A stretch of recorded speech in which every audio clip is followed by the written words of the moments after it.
Debottlenecking, we've all heard of it, we've all done it. We may not know we've done it, but it's a term used to describe process optimization from a point-to-point perspective. You look at your whole process, you find what you think is a bottleneck, the area that is slowing down your process, either in cost, speed, or quality, and you go to work fixing the individual problem at that point. The problem we have is most people, when they start debottlenecking, instead of finding the true bottleneck, they start debottlenecking certain parts of the process that they don't like.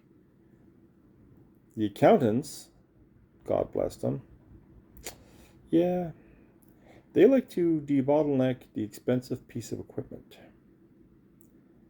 I don't understand why.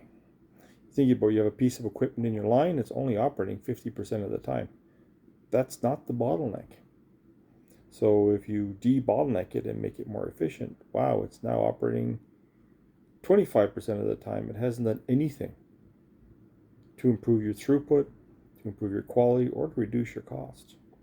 Equipment is still there. So it has the same CapEx and OpEx. So when you want to debottleneck, you want to look at where are you spending too much time, too much money, too much waste, too many people. That's one of the easiest ones. You look on your line, where 7 or 8 or 9 people all gathered around in one spot.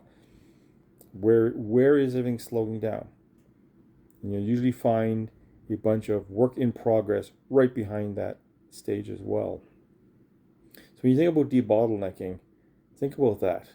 Find a bottleneck and debottleneck that.